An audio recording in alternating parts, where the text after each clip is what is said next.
नमस्कार। आज हम बात करेंगे भैरवपुर गांव की एक ऐसी खौफनाक दास्तान की जहां लगातार रहस्यमयी मौतें हो रही थीं और इन मौतों के पीछे छिपा था एक ऐसा काला सच जो किसी के भी होश उड़ा दे।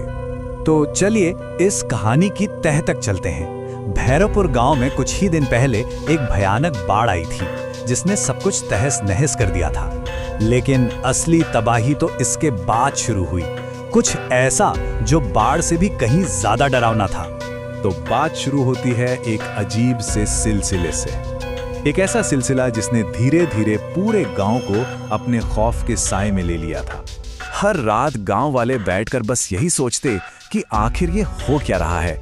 पर गांव का एक बुजुर्ग था, धनमोहन काका, जो इन सब बातों से, इस डर से एकदम बेफिक्र रहता था। अजीब था ये।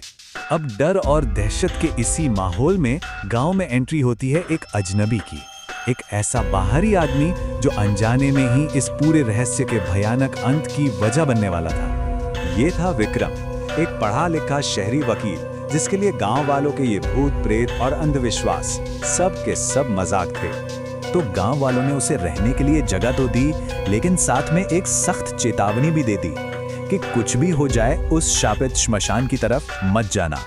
और विक्रम, वो ये सुनकर हंसने लगा। उसने सारी सलाह, सारी चेतावनियों को एक कान से सुना और दूसरे से निकाल दिया और चल पड़ा ठीक उसी रास्ते पर जहां उसे जाने से मना किया गया था, सीधे उस अंधेरे के दिल में।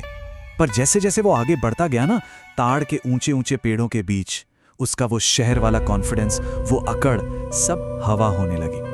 उसे एक अजीब सा डर महसूस होने लगा और फिर अचानक एक भयानक साया उस पर झपट पड़ा और उसकी चीखों के बीच उसे घसीटते हुए शमशान की तरफ ले जाने लगा। अब इधर गांव में लोगों का शक गहराता जा रहा था।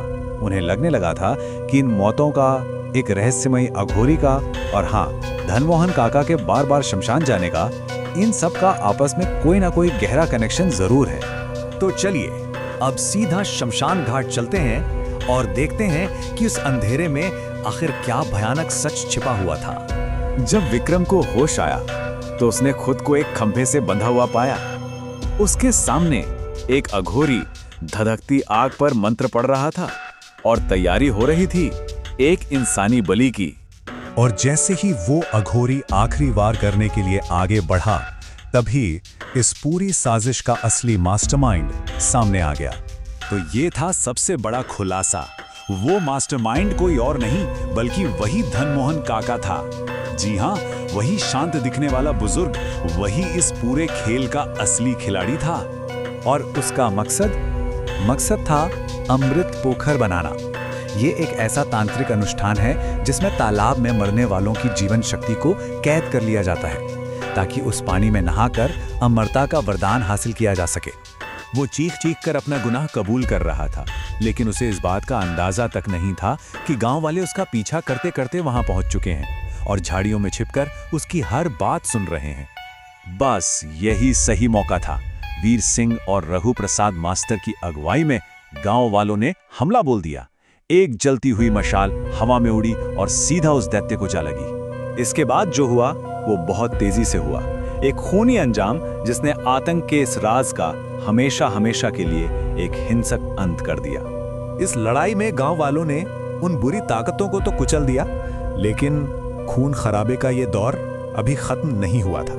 वीर सिंह ने विक्रम को बहुत रोका, समझाया कि धनमोहन को इस तरह मारने से उसके शिकारों की आत्मा को शांति नहीं मिलेगी, लेकिन विक्रम के सर पर तो बस खून सवार था।